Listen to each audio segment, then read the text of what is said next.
students, but Andrew, please go ahead. Take the mic if you would. Just a very short comment. I completely agree with what Eli said, but what I'm wondering about here in this panel is whether we are facing a strategy here. I mean, sometimes people are presenting their views as intellectual views, but I tend to always think, having come from a Soviet-type country, that there's something behind what is being said. So are we getting some kind of strategic vision here, which comes to me, just to mention one example, it's pretty strange for a person who recommended just a few months ago an ideal for us, which was marked on St. John's College in Maryland, a program based on great books. I think that is an older idea, certainly, than the idea of the founders of the University of Exile. Thank you.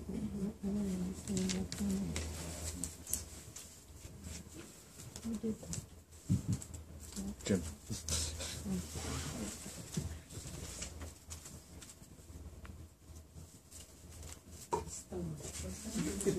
It's kind of hard to... Yeah, I mean, that's the subject, isn't it? Jim, go ahead. Two comments.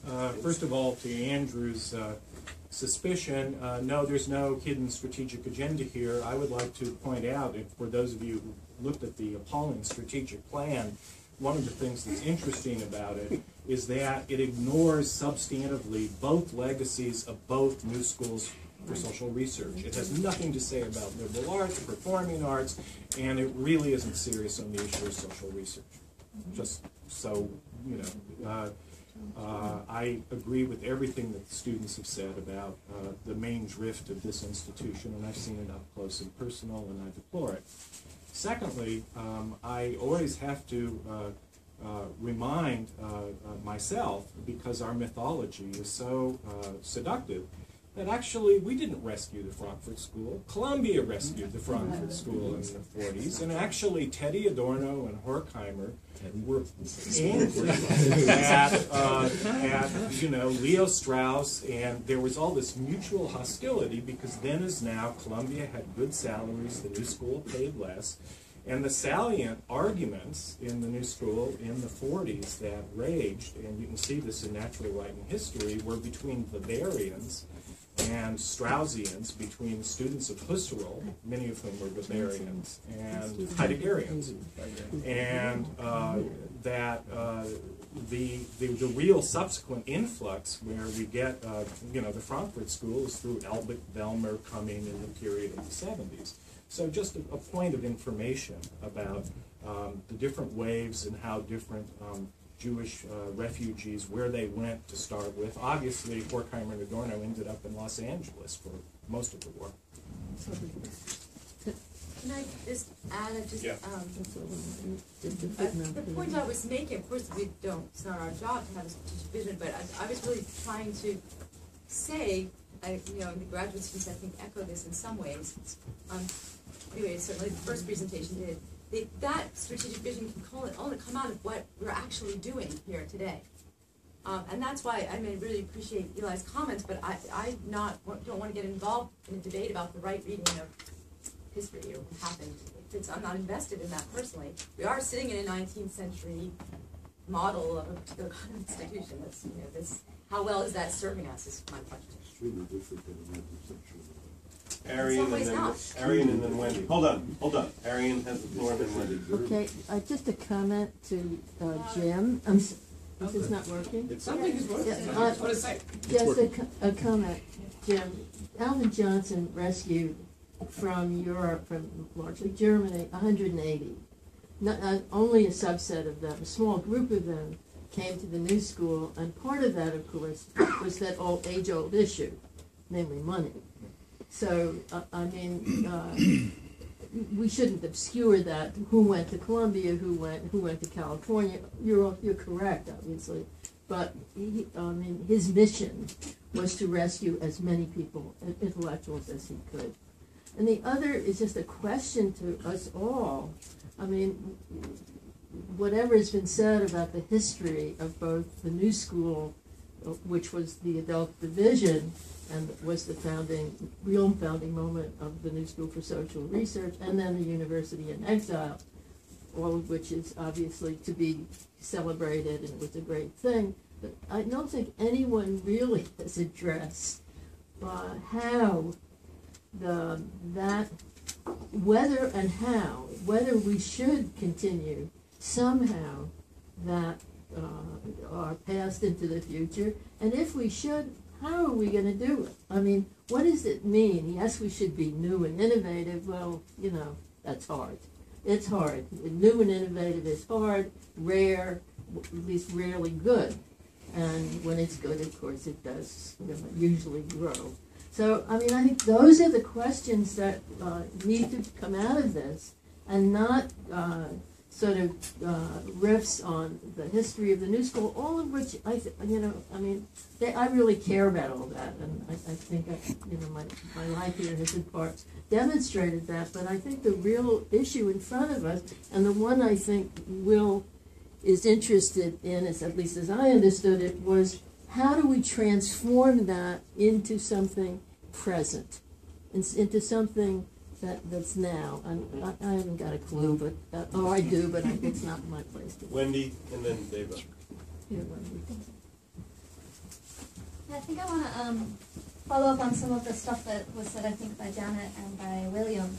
And as a faculty member who's on the newer side of folks who have been here much longer than I am, from the perspective of having been someone who hasn't been here for a long time and who is very keenly aware of why I wanted to be here. I've sort of said before, my graduate advisor sent me a post to the New School when I think they were probably hiring Doris Chang, and said, this is the kind of place you need to be. And that's how I stalked the New School until I got hired.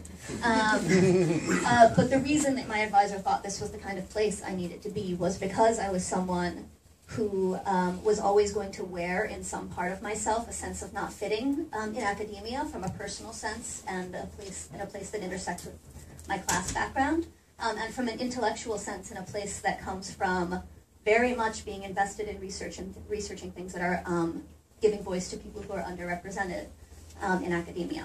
And so that was something that why I came here. But I think I often have noticed, and I have noticed that I have the sense, and I can't speak if this is true or not, that that's a theme that reverberates amongst my colleagues. And what does it mean to come into a place where you feel like you are living? What does it mean to want to find a home when you feel like you've always lived as an outsider? And how do we live that out amongst ourselves? And how do we have battles amongst ourselves that come from that place, in some ways of trauma, and in some ways of fear of further alienation, in some ways of fear that our home isn't going to be our home forever, in some ways that we're going to be marginalized and jeopardized. And I see that playing out amongst students and faculty, and amongst faculty and administration. So I think that if we have some space to open up some safety to reflect about what we bring and what we're expecting, we might be able to be that lovely, functional, safe flower field that Billy is describing. David has the floor. And then I have Nancy, Jeff, and Annie. Hi, I actually just have a very, I'm not sure that it's the case that it's not our job to have a strategic vision as the NSSR. I think, and I don't necessarily mean that, in fact I absolutely don't mean that in a corporate way, but I mean to say that if there's any way to sort of bridge the gap between an experimental, innovative institution, which is also sustainable and enduring, right? It's going to require people thinking together about how to do that, right?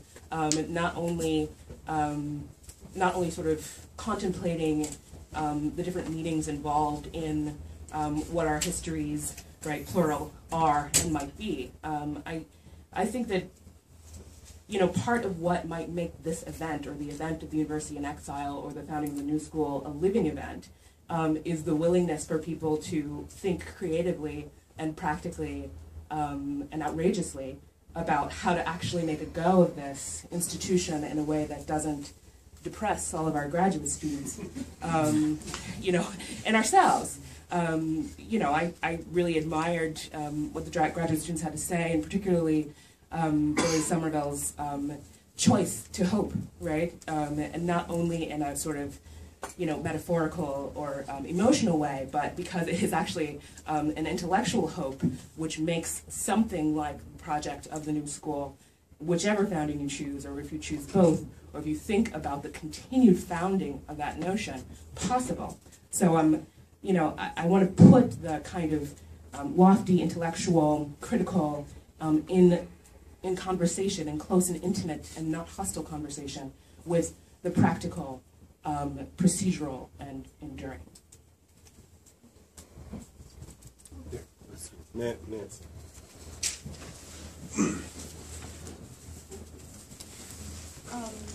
Well, first of all, I was interested to see that a healthy kind of materialism thrives at the student end of the table, and I salute you for that.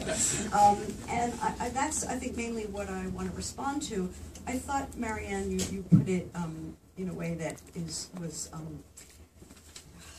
chillingly true. That somehow, and I had never really thought of it in exactly the terms that you put it, but what I took away from what you said is that we are now in an institution that is simultaneously the cutting at or near the cutting edge of neoliberalization in the university, and one that is claiming to be at the cutting edge of critical social research. This is a very deep contradiction. I think it's an accurate description of our situation. It's probably untenable, but that's, I think, where we are, and that's what is so frustrating about teaching here and working here, and it is frustrating, much as it's also exhilarating, but something has to give. I'm only going to say that. Something has to give. Jeff. We're looking for students to bravely go. On the other hand, something has to be done. So we live. I was thinking of a kind of two-wave theory, event theory of our institution has been presented here, and that is the wave of 1919 and the wave of 1933. I think that they have interesting and important tensions that Jim highlighted, but also very important ways in which they support each other, crucially having to do with academic freedom and openness. Then the material factors are very, very real. And again, we're facing an incredible contradiction, that the institutional strategy of 1919 was a market strategy. The idea was that we would have the great scholars would, it didn't last very long, but great scholars would do their research and speak to people who wanted to listen to them, and there were enough intelligent adults who would discern the greatness and would pay. And they were adjuncts. That point gets brought up a lot, but in 1919, tuition wasn't anything resembling $40,000. I'm not apologizing. I'm not apologizing for the circumstance. I'm saying that indeed we have a very, very serious problem right now. I'm not saying that you should be spending $40,000 a year or anything like that, but we are faced with this very serious dilemma. Now, from where? How do we support ourselves? And in some ways, what we have to do is we have to make ourselves attractive to rich people, which was exactly what the founding was against. The idea was that we would be free of the tyranny of the boards of trustees, and it seems that we have to figure out how to muddle through. To figure out, and we've been very fortunate in this division especially, with a very special type of trustee who kind of gets what we do. They're getting very old, and we have to. I don't have any strategic plan for this. I'm trusting that our dean has vision in this regard. But on the other hand, I want to the kind of point I want to make is that there is a very, very significant distance between the reality of our practices and our ideals. But that doesn't mean that the ideals don't live and that they don't shape the reality of our practices. And our responsibility in the classroom, with each other, in formulating curriculum, in developing relationships with other divisions and departments, is actually to be informed by the real insight that was involved in that can be gleaned from these two events, and many of us over the years have made small efforts to actually enact the ideals as the realities have been crashing down, and we have no other choice but to actually continue that struggle. Annie. Yeah. Thank you. Well, there's several things I want to say. I probably can forget half of them. But one is, I know there's this issue of if we look at who's gotten a chance to speak here, and I know everybody's invited to speak, but once again, it's the senior faculty that are not so frightened of speaking up. And it's really a problem. I so admire the 3 graduate students who had the guts to say the things that you said, because, I mean, it's very, very hard. And we are in a power structure, and I think we all feel the repercussions. If I say how much the issue around design has upset me, I know there are repercussions. I know I'm not supposed to be saying this here and now. I know where this is coming from. And I feel this is just a totally amazing place, the new school. I absolutely love it. And I think there are things, I think you're right, what you've all said. There are things, you know, there's some of the siloing, yes. But there's stuff going on below the radar, where there's not money even being allocated. That's so rich, that's so wonderful, that is edgy, that students are just, these are not students, my best students are not cookie cutter who went to the best schools and went right through and had the perfect grade point average. They're students who really seem to screw up and they come out on top. There's something here that is very, very, very special. I love it. This is 10-year anniversary for me. But I am nervous about the corporate quality. I'm nervous the other day when I heard that something that I needed help on couldn't get the okay from the president's office because it wasn't bringing in money. I needed help. It was an intellectual political venture that mattered, and it couldn't be, and it's not pointing fingers, it's just part of the lay of the land right now in some ways. And I don't even know what the lines of access are. There's something opaque about it. So I don't think some of this conversation can be had in this room, even though I think it's fabulous that we're trying. But look at how silent about some things that you guys have had the guts to bring up. I thank you for doing it. Maybe we can find some other venues to do it. Abid, in the back.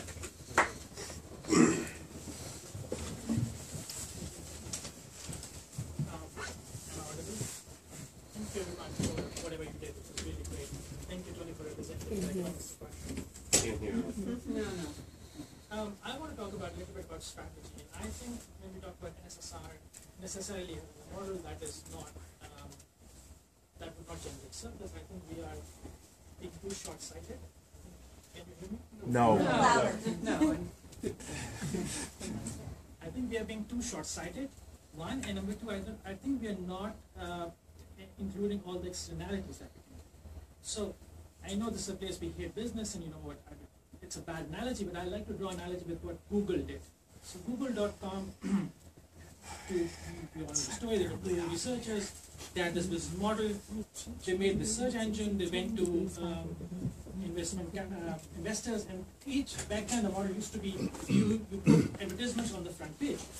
So each investor would say, okay, so how are you going to generate money? And Google said, we are not going to put advertisement on the front page. They were denied investment by I think like 10 or 12 investors. But look at what they did in that. They really believed in the model. They really believed people will come in to use their services because the services have something to sell. I think that is something we are not looking at. To me, New School is a home. People have said it. I think this room is full of people who really admire what New School does. But then we have, if we really believe in it, we have to make it better. In other words, we have to invest in long-term tenure-track faculty. We have to invest in students. We have to invest in the research. And we have to believe that what we're going to do in then will be worthwhile. And once we prove it, that's when the money will come in. It will not come to us. We probably will not be the surplus generators. But the New School will say. People will give money to undergrad education. People will get money directly to students who are doing research. We can get NSF grants. There are foreign students. I was for my first 2 years on a Fulbright scholarship. I had never heard of New School before IIE told me there's a school like this who does this kind of work. Well, back then, IIE really, whoever was sitting there on the desk, somehow believed in New School. So there are tons of universities out there. There are tons of scholarships, not in US, but out there. There are tons of people who would like to see this kind of research. But I think we have to believe in it. So my 2 cents are, we have to think more long term. I think we are too short term when I hear something like what, I don't know the name, but what you just said, turn down because this will not bring in money. Well, it will bring in money after 50 years. Not now. It will bring in money. 20, say 20. Yeah, we have to be rigorous. I think that's how you think. Well, Adam Smith was successful. He made a lot of money. But there were plenty of people in Scottish Enlightenment who did not make money and who are admired today. These are my 2 cents. Thank you, by the way. Thank you, Albert.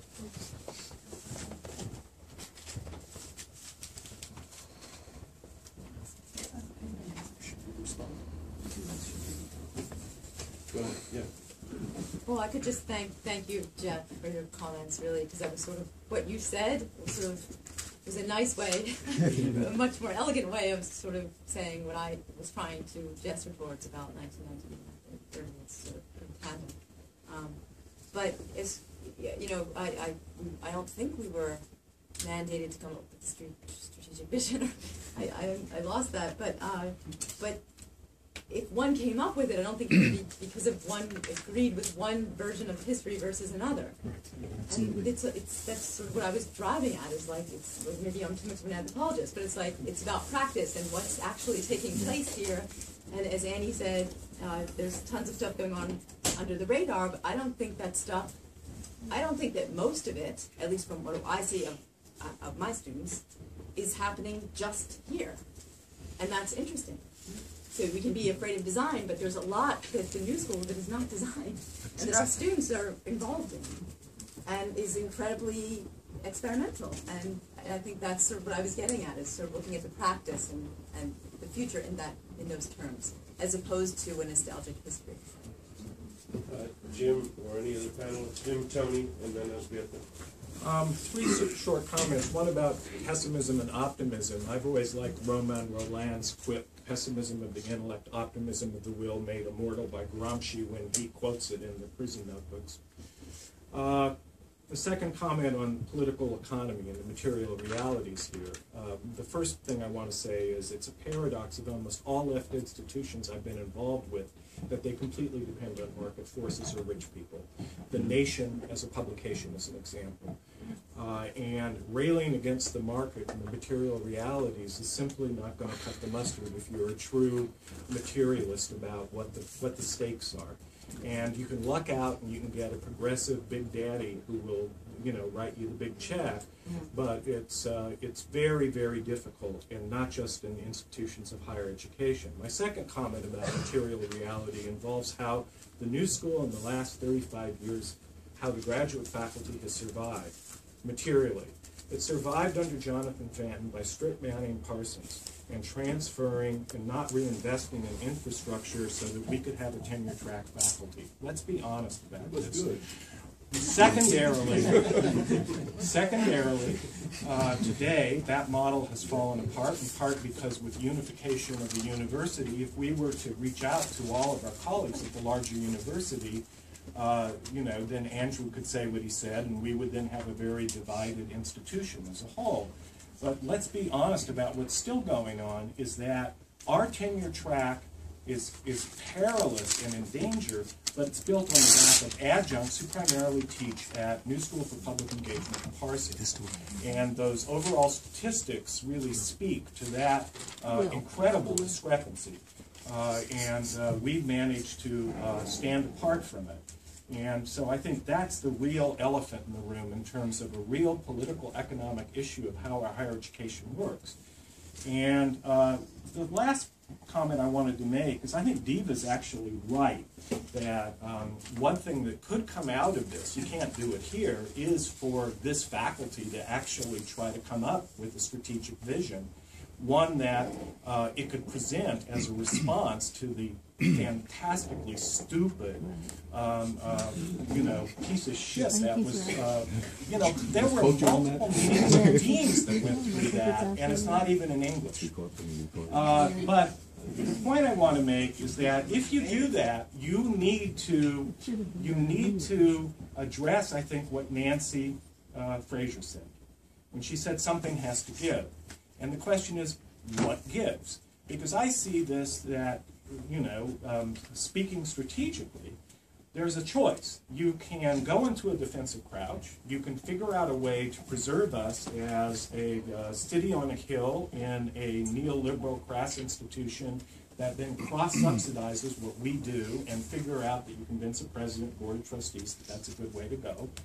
Or you can take a risk, and I think it's a real risk given what's going on in the larger university, of engaging.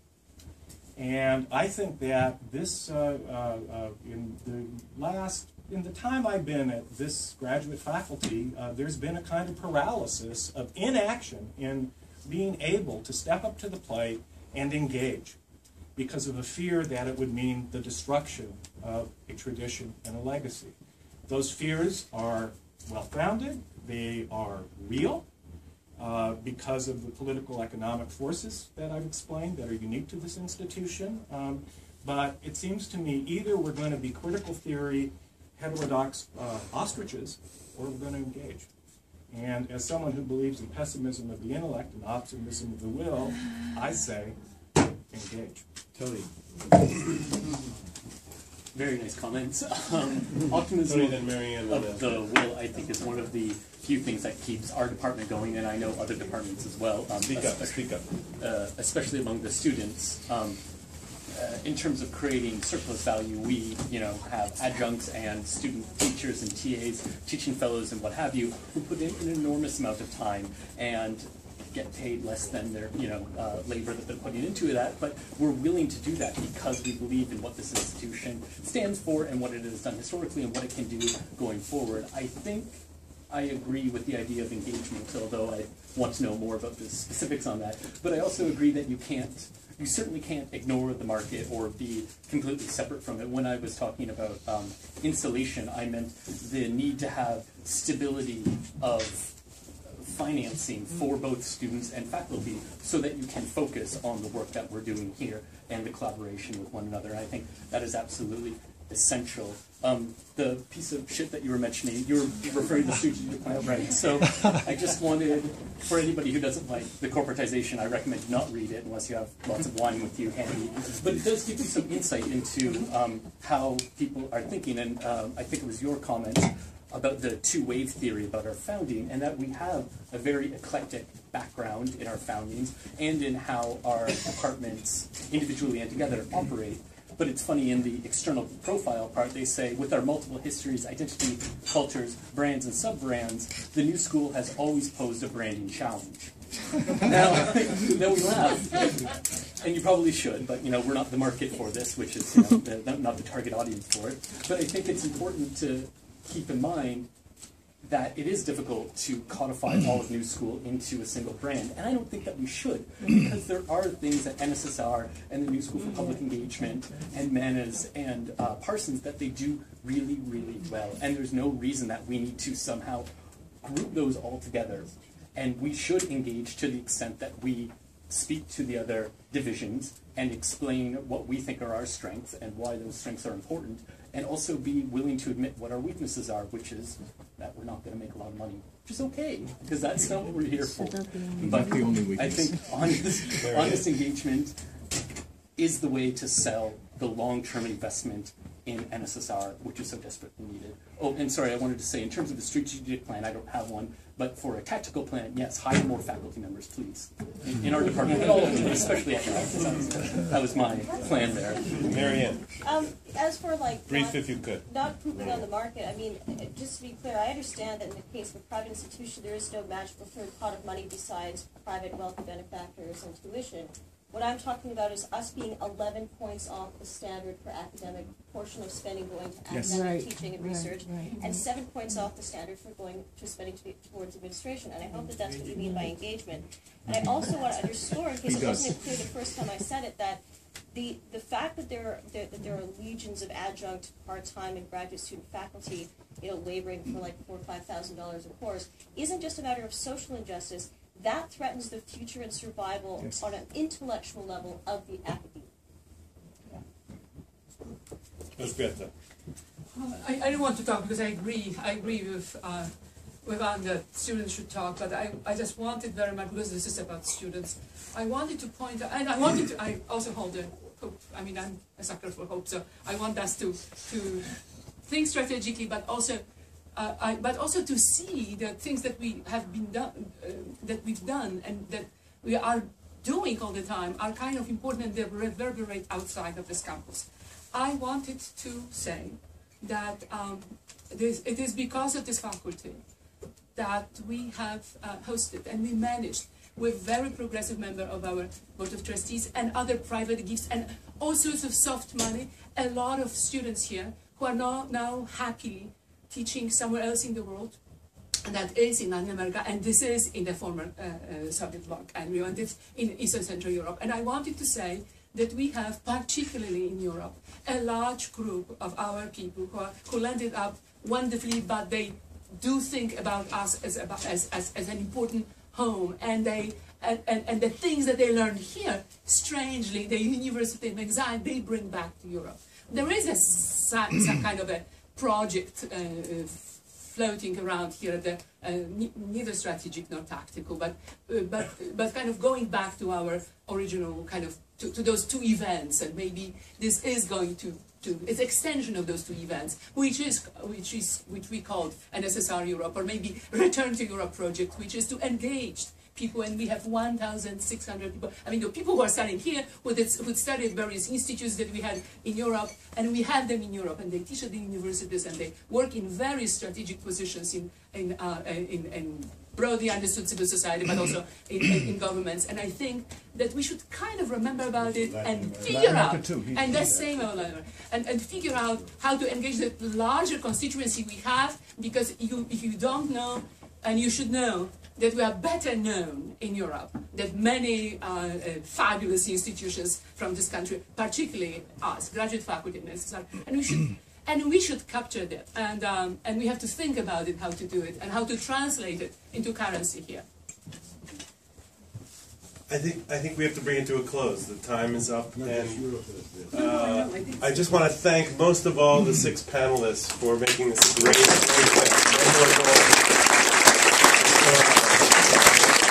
Just to say that, I don't have a strategic plan either, but I'm building one with the help of a lot of people in this room, and hope to continue building it. So let's continue.